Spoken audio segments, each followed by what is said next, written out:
इस कार्यक्रम में शामिल हमारे आर के विद्यार्थी जी, बीबीएन सत्यनारायण जी और रंजीत बास्के जी, और जिनकी अध्यक्षता में ये सेशन हमारा हो रहा है वो मोहम्मद हनीफ हंसलोट जी, जो कि राष्ट्रीय महासचिव भी हैं।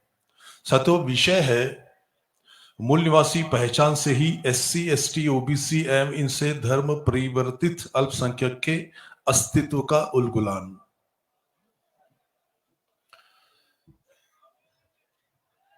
मैं बहुत ही आदर के साथ शुरू में ही ये बता दूं कि मैं इतिहास का विद्यार्थी हूं और इतिहास ये मेरा सबसे प्यारा विषय भी रहा है। बहुत सारे साथियों को ये सुनकर भी ताज्जुब होता है कि एक मुस्लिम है और छत्रपति शिवाजी मुस्लिम ब्रिगेड का महाराष्ट्र का कार्याध्यक्ष है। क्योंकि हम लोग इतिहास को उन लोगों के लिखे गए ग्रंथों के जरिए पढ़ते हैं जिन्होंने कोई इतिहास का निर्माण नहीं किया है। हम उन लोगों के ग्रंथों को पढ़ते हैं जिन्होंने इतिहास का निर्माण नहीं किया है, इतिहास नहीं बनाया है, और जिन्होंने इतिहास निर्माण किया उन्होंने ग्रंथों को लिखा नहीं।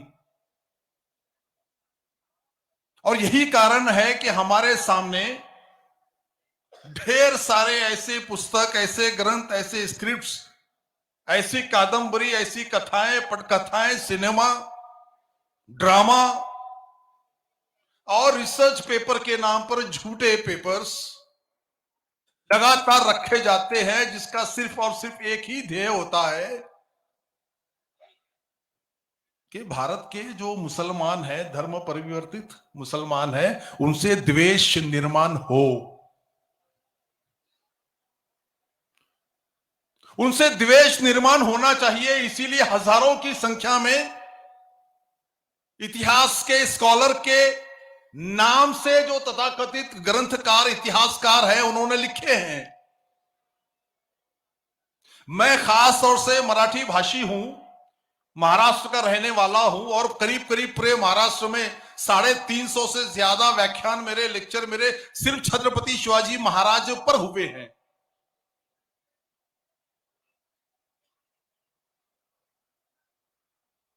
और मैंने जो इतिहास का अभ्यास किया है, मैं आपको डंके की चोट पर बता सकता हूं कि छत्रपति शिवाजी महाराज ये एक सच्चे और ईमानदार शासक थे, जिन्होंने बहुजनों के हितों की रक्षा की, उनके हाथों में तलवार दी, किसानों की रक्षा की, उनके खेतों की रक्षा की, महिलाओं की रक्षा की। और ऐसा करते वक्त उन्होंने कभी भी जाति और धर्म के बीच में कोई भेदभाव नहीं किया। मेरी रिक्वेस्ट है, जो कंट्रोल रूम के अनाउंसर हैं,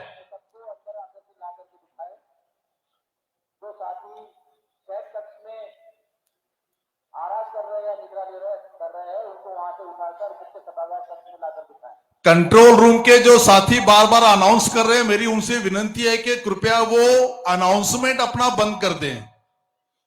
कंट्रोल रूम के साथी जो बार बार अनाउंसमेंट कर रहे हैं, मेरी उनसे विनती है कि प्लीज वो अपना अनाउंसमेंट बंद कर दें। तो साथियों, मैं बता रहा था कि छत्रपति शिवाजी महाराज ने ऐसा करते वक्त कभी भी जाति और धर्म के बीच में भेदभाव नहीं किया। और ये बात औरंगजेब के दरबार का जो इतिहासकार है खफी खान, उसने लिखा है कि छत्रपति शिवाजी महाराज ये सभी जाति और धर्म का आदर करने वाले राजा थे। किसने लिखी ये बात? शिवाजी महाराज के दरबार के किसी इतिहासकार ने नहीं लिखी। जिनको आप और हम सबसे बड़ा दुश्मन मानते हैं छत्रपति शिवाजी महाराज का, वो औरंगजेब का दरबार का इतिहासकार लिखता है कि छत्रपति शिवाजी महाराज जी कभी भी जाति धर्म के बीच में भेदभाव नहीं किया एक शासक के रूप में। इसीलिए उनका आरमार प्रमुख जो होता है, जो नेवी दल होता है, उसका प्रमुख मुसलमान था, जो घोड़ दल का प्रमुख मुसलमान था, तोप खाने का प्रमुख मुसलमान था, और जो हथियारों को बनाने और उसको संरक्षण करने और उसकी क्वालिटी चेक करने के लिए जो प्रमुख था वो भी मुसलमान था। और उनमें से एक मेरे पूर्वज थे दफेदार, जो छत्रपति शिवाजी महाराज के सैन्य में थे। दफा मतलब डिफेंस, तो वो दफेदार हैं जिनके पूर्वजों ने छत्रपति शिवाजी महाराज की सेना में सेवा की है।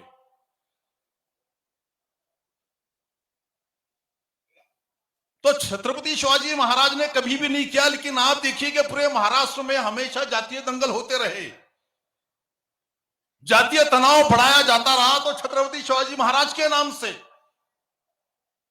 कल एक प्रोग्राम हुआ महाराष्ट्र में, श्री श्री रविशंकर जी, कोई आध्यात्मिक गुरु वगैरह। हमारे भारत में आध्यात्मिक गुरुओं की बहुत भरमार है, इतनी भरमार है कि आपको एक ढूंढो तो हर शहर में 2-5 मिल जाएंगे। और फिर वो राहु और केतु और ये और वो जो शनि वगैरह बहुत सारी जो चीजें होती हैं, वो पूरे विश्व में सिर्फ भारतीयों पर ही कंट्रोल किए हुए हैं, और विश्व में उनको कभी भी किसी देश के लोगों के जीवन में, शादी में, ब्याह में, संपत्ति में, घर खरीदने में कोई प्रॉब्लम नहीं है। लेकिन सारी जितनी वो ग्रह हैं वो सब भारत के लोगों के लिए हैं।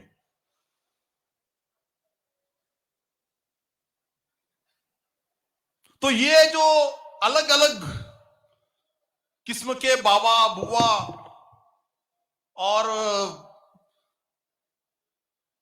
आध्यात्मिक गुरु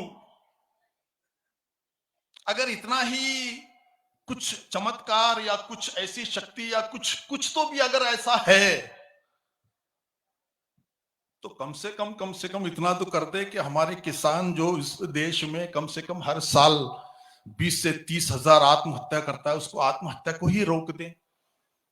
और कुछ नहीं कर सकते तो इस आत्महत्या को ही रोक कर बताएं, तो हम भी कहेंगे अरे वाह बाबा, आपने तो वाकई चमत्कार कर दिया। तो श्री श्री रविशंकर ने पिछले साल कहा था कि छत्रपति शिवाजी महाराज के जो गुरु थे वो स्वामी रामदास थे। और इतिहास पढ़ने पर आपको पता चलता है कि छत्रपति शिवाजी महाराज की जो सबसे सही गुरु थी, उनकी माता जी थी जीजा माता, और उनके आध्यात्मिक गुरु थे संत तुकाराम। और एक गुरु का नाम लिया जाता है जो इतिहासकारों ने लिखा है, जिसके ऑथेंटिक संदर्भ हैं, वो है संत याकूत बाबा, एक मुस्लिम।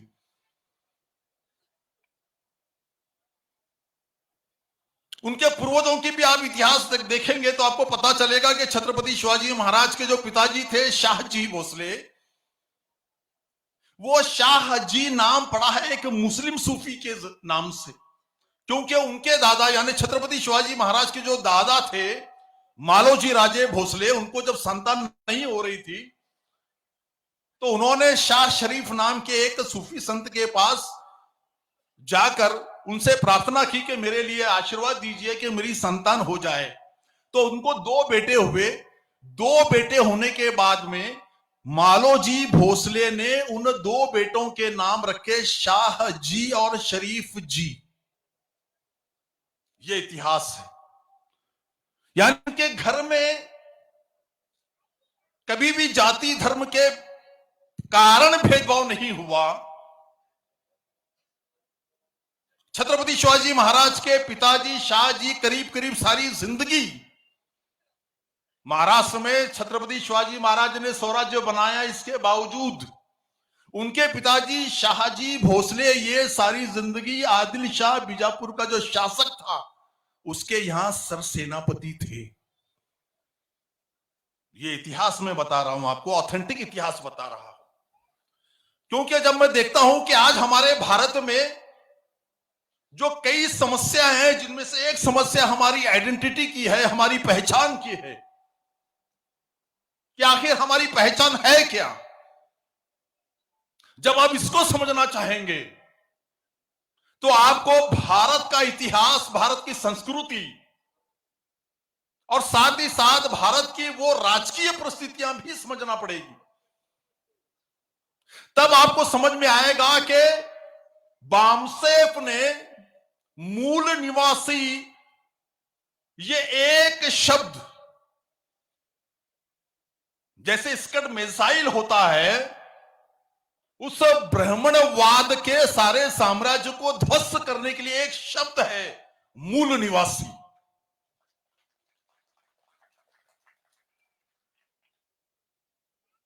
अभी मैं ट्रेन से आ रहा था आज, तो एक हिंदी मैगजीन न्यूज़पेपर जो राजस्थान से निकलता है, मैंने उसमें पढ़ा कि आरएसएस के जो प्रमुख हैं, संघकार सरकार दत्तात्रेय होस बोले ने कहा, मजबूरी में गो मांस खाने वालों के लिए दरवाजे खुले। आप देख सकते हो न्यूज़पेपर आज का, वीरभूमि ऐसा कुछ दैनिक का नाम था। आज की क्या लिखा है उन्होंने, मजबूरी में गो मांस खाने वालों के लिए दरवाजे खुले। मैं जो बात कर रहा था, पहचान हमारी, जो आज का विषय भी है। साथियों, मेरे नजदीक मैंने जितना समझने की कोशिश की है, हमारा जो सबसे बड़ी समस्या है वो इतिहास में छुपी है। मैं ऐसा मानता हूं व्यक्ति तौर पर, क्योंकि हमारे सामने हमारा सत्य इतिहास कभी रखा ही नहीं गया। हम कौन हैं ये हमको नहीं बताया गया। इतिहास निर्माण करने वालों ने इतिहास नहीं लिखा, और जिन्होंने लिखा उन्होंने इतिहास नहीं बनाया। और हमारे सामने हजारों पन्ने, चाहे बच्चा पहली में पढ़े, 10वीं में पढ़े, ग्रेजुएट हो जाए, पोस्ट ग्रेजुएट हो जाए, पीएचडी हो जाए, जितने न्यूज एंकर्स होते हैं, न्यूज एडिटर्स होते हैं, उनके पास आप देखिए ग्रंथ जो रहते हैं वो उन लोगों के होते हैं जिनका हमारी संस्कृति से, हमारे खान पान से, हमारे तरीके से कोई सरोकार संबंध नहीं होता। हम उनके ग्रंथों को पढ़कर अंधे बनते हैं, उनके ग्रंथों को पढ़कर हम द्वेष करते हैं, और एक ऐसी झूठी दुनिया में हम लोग रहते हैं जहां हम अपनी आइडेंटिटी खो देते हैं। उन्होंने आगे लिखा है कि हमारा और इस देश के सभी एससी, एसटी, ओबीसी, यहां तक के मुसलमानों का डीएनए एक है। किसने कहा? हम लोग, बामसेफ के लोग, इस देश के मालिक लोग, हम ये कहते हैं कि इस देश का एससी, एसटी, ओबीसी, माइनॉरिटीज, इन सबका डीएनए एक है, ये तो हम कहते हैं, और इसके बारे में कई निष्कर्ष भी हुए। लेकिन आरएसएस का जो संघ सरकार वाह है, उप चीफ जिसको आप बोल सकते हो, वो कह रहा है कि ब्राह्मणों का सहित सभी हिंदुओं का और सभी एससी, एसटी, ओबीसी और माइनॉरिटीज का डीएनए एक है। मैं आप सबके सामने दत्तात्रेय होस बोले को खुला चैलेंज करता हूं कि उनका और मेरा डीएनए एक नहीं है, साबित करके बताओ। और मैं ये भी कहता हूं इस मंच से कि मेरा और तुम्हारा डीएनए एक है, लेकिन उस दत्तात्रेय का और मेरा डीएनए और आपका डीएनए एक नहीं हो सकता।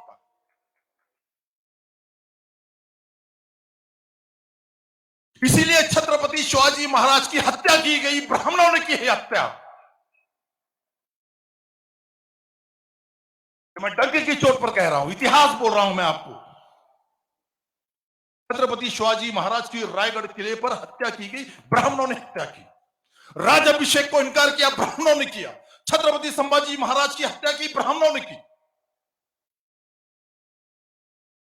1680 से 1701 यानी सिर्फ 21 साल में 3 छत्रपति की हत्या ब्राह्मणों ने की।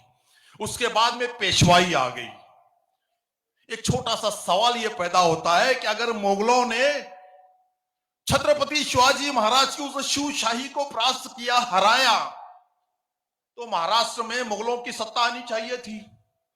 भाई जो जीतता है उसकी सत्ता आती है, जो हारता है उसकी सत्ता खत्म होती है। अगर मुगलों ने छत्रपति शिवाजी महाराज की शिवशाही को खत्म की तो फिर महाराष्ट्र में मुगल शाही आनी चाहिए थी, नहीं आई। पेशवाई कैसे आ गई? पेशवाई कैसे आ गई? पहले सेशन में जो बात की कि पीठ पीछे झाड़ू बांधी जाती थी और थूकने के लिए गले में मटकी लटकाई जाती थी, सही है, वो उसी महाराष्ट्र में पेशवाई काल में हुआ। बाकी देश के हिस्सों में अलग अलग तरीकों से अन्याय और अत्याचार हुए, अपमानित करने का काम हुआ, लेकिन ये मेरे महाराष्ट्र में हुआ। तो इतिहास इस तरह से रचा गया कि आने वाले कई सौ साल तक इन ब्राह्मणवादियों को अपना राज चलाने में किसी किस्म का धोखा, खतरा पैदा न हो। इसीलिए हुजबुल्ले ने भी कहा कि यह हिंदू राष्ट्र है। और हमारे बहुत सारे SC ST OBC साथियों को भी मैं देखता रहता हूं, क्योंकि मैं ज्यादातर काम जो है वो मराठा समाज में करता हूं, कुणबी समाज में करता हूं। कुणबी समाज तो छत्रपति शिवाजी महाराज का भी जात थी, खेती बाड़ी किसानी।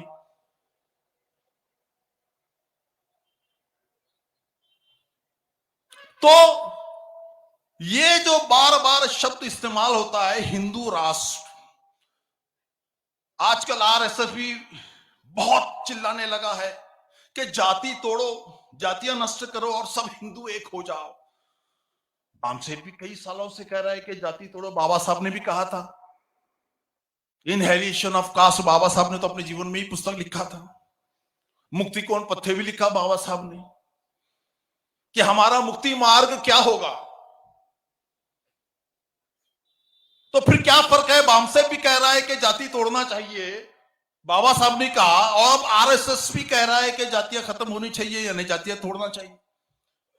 दोनों में बड़ा फर्क है। हम इसलिए कहते हैं कि हम इस भारत के मूल निवासी हैं, हम इस भारत के शासक हैं, लेकिन हमको एहसास नहीं है कि हम इस भारत के मालिक हैं। इसलिए हम डिमांड करने वाले बन गए, कमांड करने वाले नहीं रहे। हम हमेशा अपनी मांगे लेकर जाते हैं, कभी किसानों की, कभी बेरोजगारों की, कभी शिक्षा की, कभी स्वास्थ्य की। हर समस्या के लिए हम उनके पास जाते हैं जिनको डिमांड करना चाहिए, लेकिन हम करते हैं डिमांड। हम कहते हैं हम 85% हैं, हम 85% हैं, लेकिन इसके बावजूद हम 15% के बाद डिमांड करते हैं। तो उनका जो हिंदू राष्ट्र की घोषणा है वो किसके लिए है? वो आपके लिए नहीं है। ओबीसी की जातीय आधारित जनगणना कराने की हिम्मत बिहार सरकार ने की, केंद्र सरकार ने क्यों नहीं की? हमारे देश का प्रधानमंत्री तो कहता है ना कि मैं दलित मां की कोख से पैदा हुआ हूं।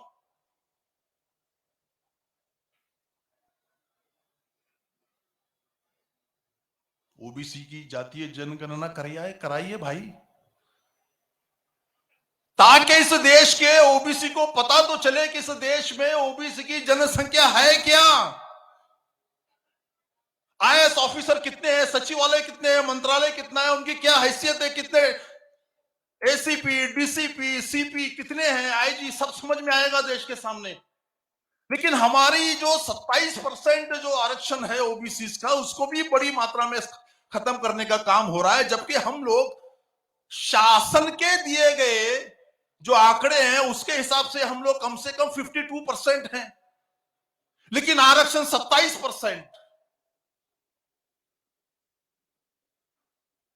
तो हमारी समस्या क्या है?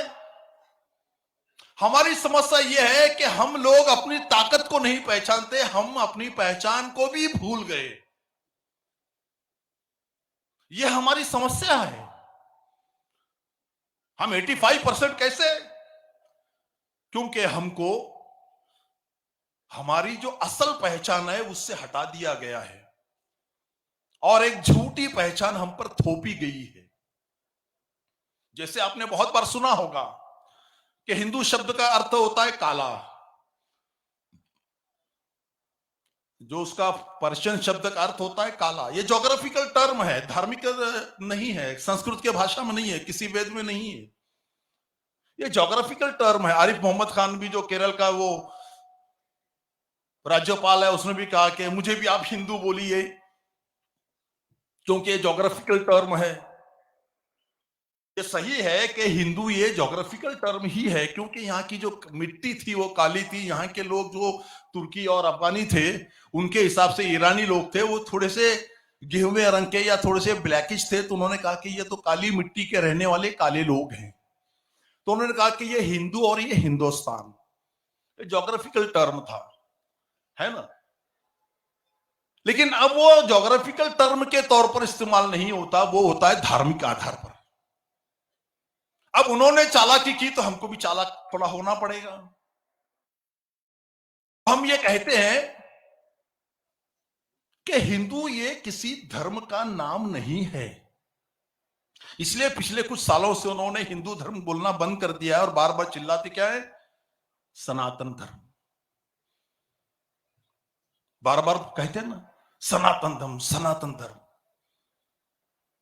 लेकिन पूरा मीडिया और सब मिलकर धुआंधार प्रचार में लगे हैं कि आप हिंदू मत बोलिए, आप बोलिए हम सनातन धर्म है। क्योंकि हिंदू बोलते ही जातियां आएंगी। जाहिर बात है कि हिंदू, जैसे अभी हमेशा आप सुनते रहे कि 6,000 6,500 जातियां हैं, तो हिंदू बोलते ही ये समझ में आता है। जैसे बहुत बार मैं दफेदार कहता हूं तो महाराष्ट्र में उनको समझ में नहीं आता कि इनकी जाति कौन सी है।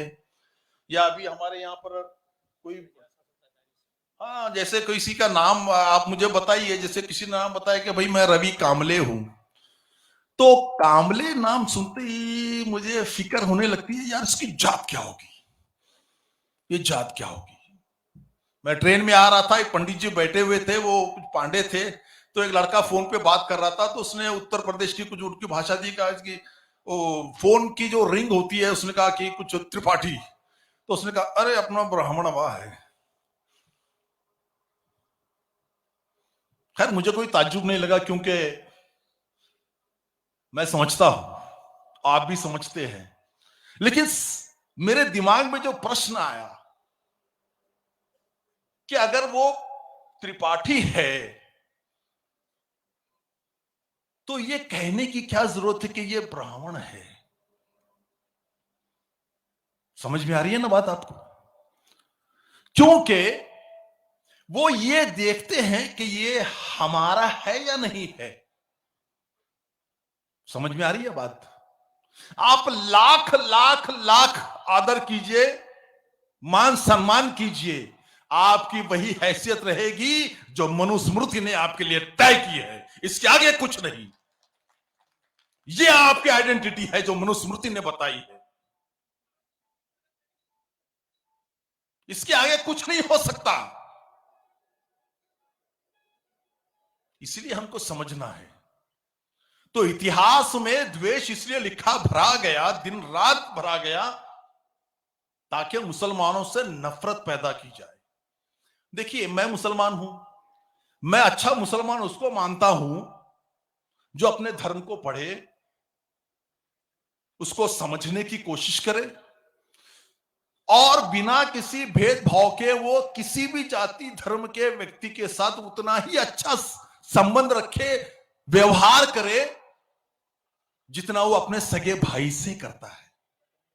मैं उसको अच्छा मुसलमान मानता हूं। और अगर कोई ऐसा नहीं करता है तो घटिया मुसलमान है वो, घटिया मुसलमान है वो। लेकिन एक हिंदू को भी ऐसा ही होना चाहिए कि वो अपने धर्म के ग्रंथों को भी पढ़े, उसमें क्या शिक्षाएं दी गई उसको भी समझे, और फिर दूसरों के अपने साथ भी, अपने धर्म वालों के साथ भी और दूसरों के साथ भी, दूसरे धर्म वालों के साथ भी अच्छा व्यवहार करे। लेकिन हो क्या रहा है, आप देख रहे हो पिछले कुछ सालों से कि हिंदुत्व जब तक पूरा नहीं होता जब तक के मुसलमान को गाली न दी जाए। जब कोई कहता है कि मैं कट्टर हिंदुत्ववादी हूं, इसका मतलब यह है कि उसने मुसलमानों को गालियां देना ही चाहिए, वरना वो हिंदुत्ववादी हो नहीं सकता।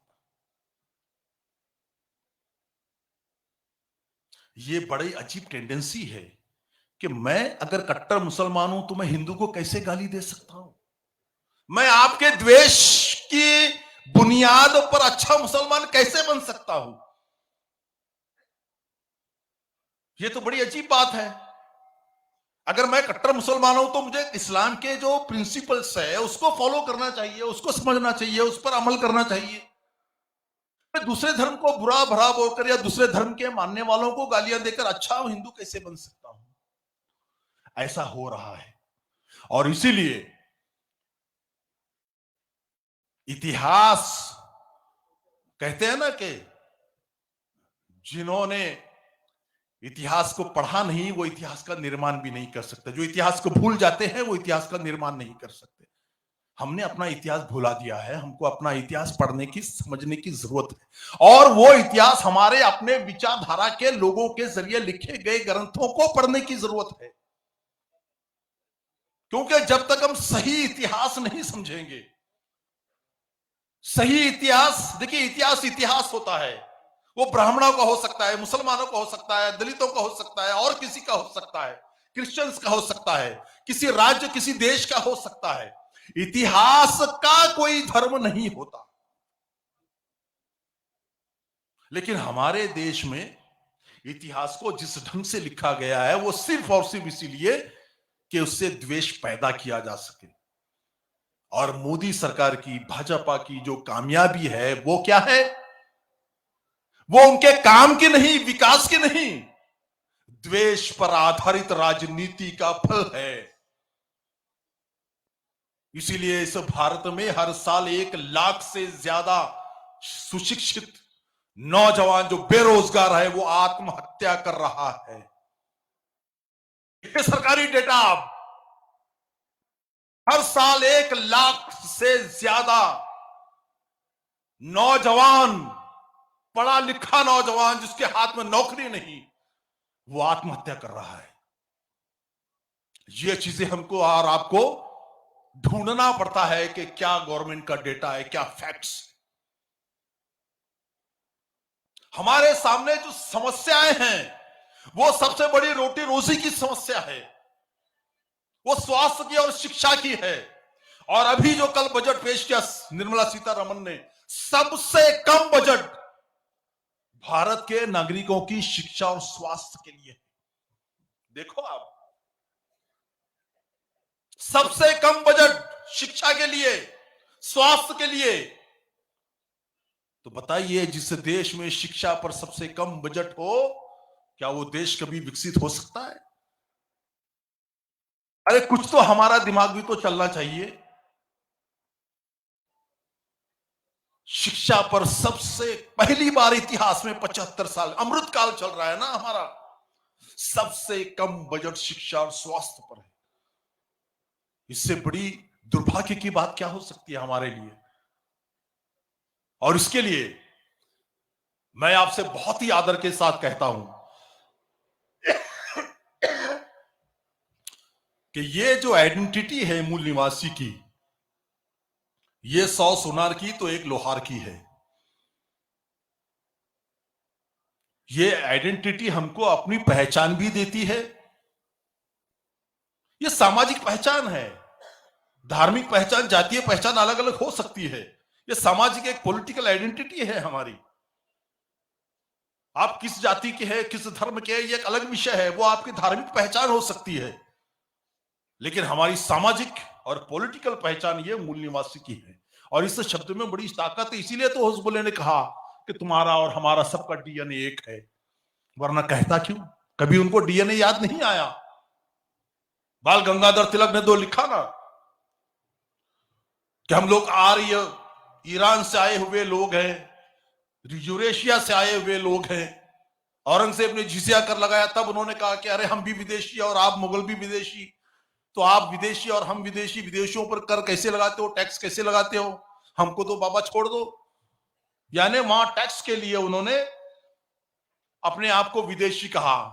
तब सवाल ये नहीं किया उन्होंने कि आपका और हमारा डीएनए अलग अलग है।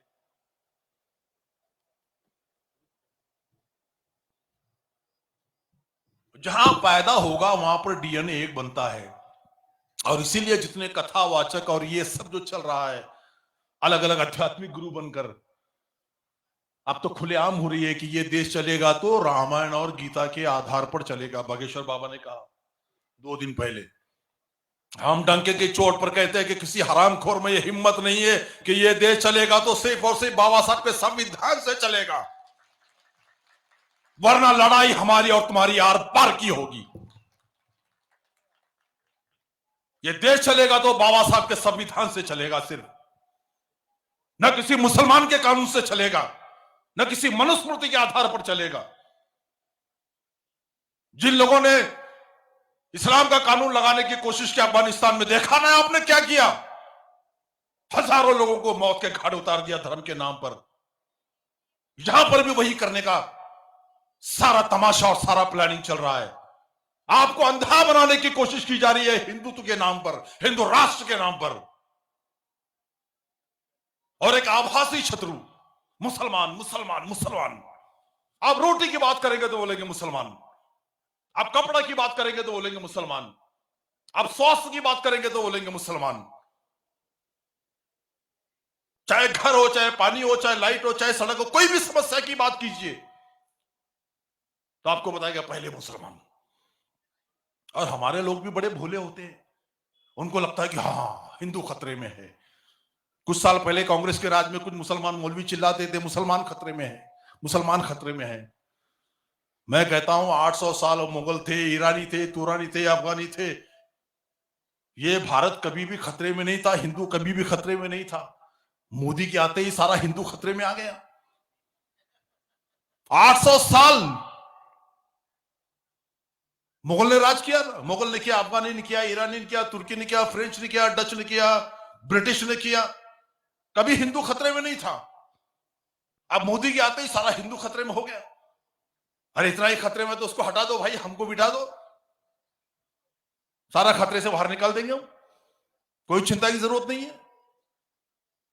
लेकिन याद रखने की बात यह है साथियों कि आपको और हमको जो चल रहा है और जो हमको दिखाया जा रहा है, इसको फर्क महसूस करने की जरूरत है। जो हो रहा है वो अलग है, जो हमको दिखाया जा रहा है वो अलग है। तुम्हारे और मेरे दिमाग में एक चिप बिठाई गई है, चिप, क्योंकि हमारी चर्चा भी यही होती है सुबह से शाम तक, हिंदू मुसलमान हिंदू मुसलमान हिंदू मुसलमान। दिन रात हमारे पास चर्चा वही होती है। हमारे पास शिक्षा, नौकरी, रोजगार, इन समस्याओं पर जितनी देर हम चर्चा और आप करते हैं, सोचिए आप, उससे ज्यादा हमारे पास चर्चा किसकी होती है? हिंदू मुसलमान हिंदू मुसलमान। क्यों? क्योंकि सारे टीवी एंकर्स दिन रात इस मिशन को जानबूझकर चलाए हुए हैं ताकि आप लोग अंधे बन जाएं, आप गूंगे बन जाएं, आप बहरे बन जाएं, आपको सुनाई न दे कि दूसरों की चीख क्या है, दूसरों की समस्या क्या है। आपको अंधे बनाना चाहते हैं, इसके लिए ये दिन रात हिंदू मुसलमान चलाया जा रहा है। बाबा साहब अंबेडकर ने 1956 में धर्म परिवर्तन किया, बौद्ध बन गए। हमारे भी पूर्वजों ने उससे पहले किया। आज भी कई लोग मुसलमान बनते हैं, क्रिश्चियन बनते हैं, बौद्ध बनते हैं। मुसलमानों को अक्सर एक गाली दी जाती है अपमानित करने के लिए। अरे आपके पूर्वज बड़े डरपोक थे, बहुत डरपोक थे, डरकर उन्होंने इस्लाम कबूल किया। फिर बाबा साहब ने क्यों किया? वो भी तो हिंदू धर्म छोड़कर ही गए ना। किसने डराया था बाबा साहब को? किसी ने भी नहीं। और अगर मैं कड़वी भाषा में बोलूं तो शायद अच्छा न लगे इन ब्राह्मणवादियों को।